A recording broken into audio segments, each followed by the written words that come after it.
Hey everyone, just thought I'd run you through a bit of a caping demonstration just before the season sort of really kicks off and then people making memories out there in the hills. So I've just shot this nice mature buck this morning. Really stoked actually. He went 12 years old. Not too sure how long he is in the horn, but I was just really stoked to finally crack over 10 years old for a sham. So got my nice scalpel here. I'll initially show you guys the cuts that we're going to be making, and then we'll go from there. But that wind's just picked up, so I better bloody rug up, put a jersey on.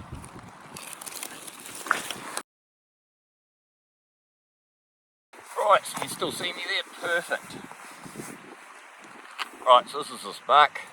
So the first cut that I normally make on any animal that I'm going to be caping is a nice long cut from the base of the head, following the same way as the hairs, right through to about mid-body.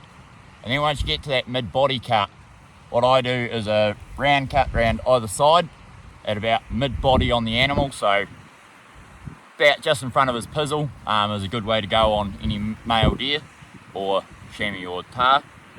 The next cuts that you'll be making are the cuts round the knees, and what I do is a relief cut that comes down the back of the leg, and then I can sock the whole animal off, as you'll see as I continue to skin along. So I'll start with this cut.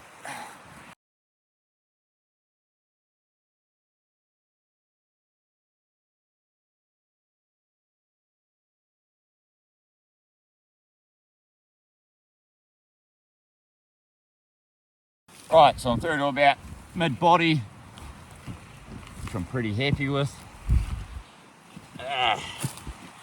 So now that I know that I'm well past, well not well past, but mid-body's there and I'm a wee bit past it, I'm just going to start going straight round the belly. And this allows your taxidermist to have plenty of skin to be able to do any position that you want to do. There's nothing worse than you get your animal all off the hill and then you get it into your taxidermist and they tell you, oh sorry, you haven't got enough skin to be able to do that position.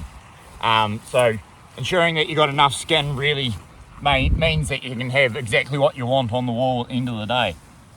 Right, so just started doing that cut there. I'm just sort of working on the parts of the animal that I can get access to, and just trying to keep everything clean and tidy.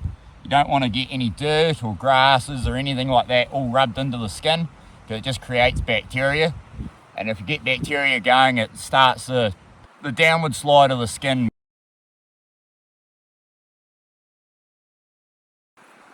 So I'll show you that relief cut that I was talking about earlier.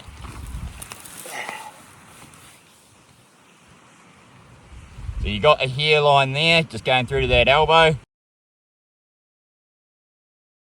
Just like that.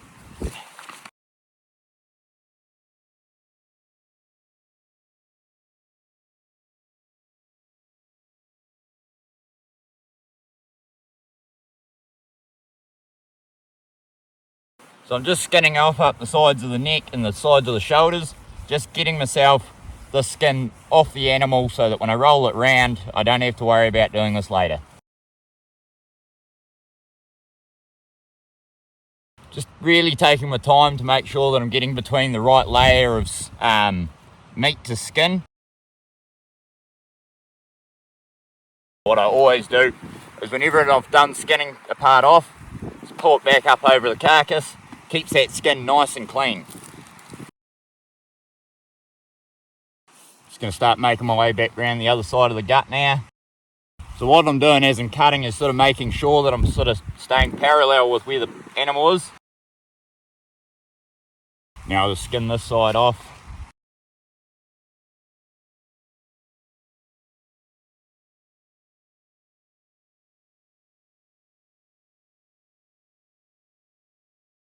Side skinned off.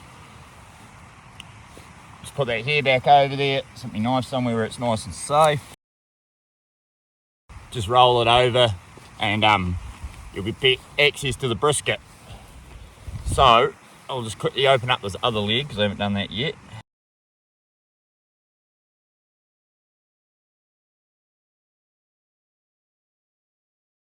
Probably wondering why I'm always coming from the underside and pulling out. It just saves your knife edge. So if you're cutting through the hairs, what it does is it'll dull your blade up really quick, and it just yeah, you won't get as much skinning out of that knife.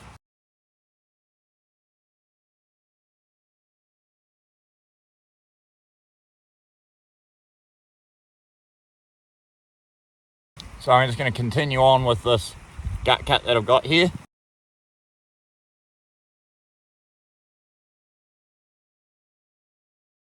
So as you can see, I'm probably about an inch in front of its pizzle, inch and a half maybe.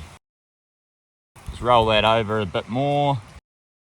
These two cuts to line up. Perfect. Right, now because I've got that skin still attached, lean back on the body, and now I can just roll it all back and I'm back to where I was.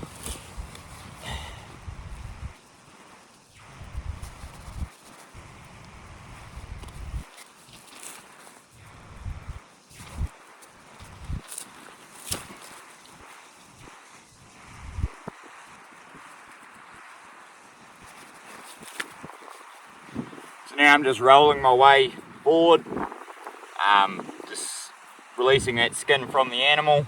Briskets are normally pretty tough, so you just got to be mindful of that. Try not to cut any holes there.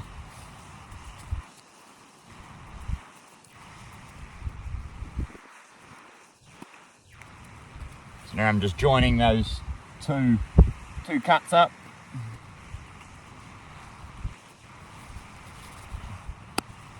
Just putting that skin back, skin to skin, keep it nice and clean. And as you would have seen, I just slid that leg out. I'll demonstrate that on this other leg a bit more. So as I'm skinning up into the back of the elbow now, which is where we made that relief cut back to. So as we're skinning, we're just starting to open up into it now.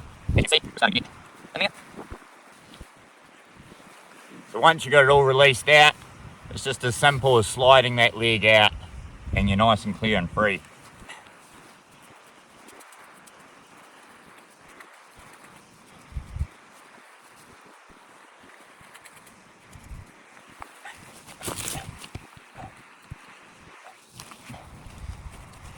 So now I'm just making my way up into the sort of side of the head.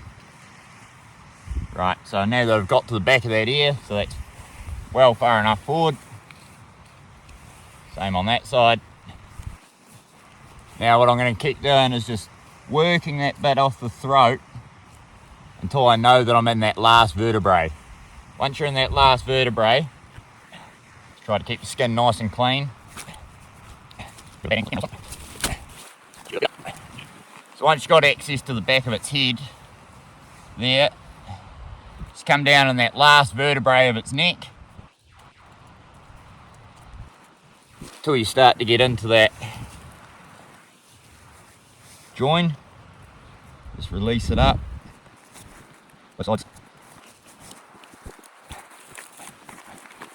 Now that I've got that neck broken, it's a whole lot easier to cut through the throat and everything like that without making an accidental cut of the skin.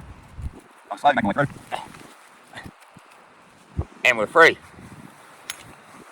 So, all going well, this skin should look really quite clean now.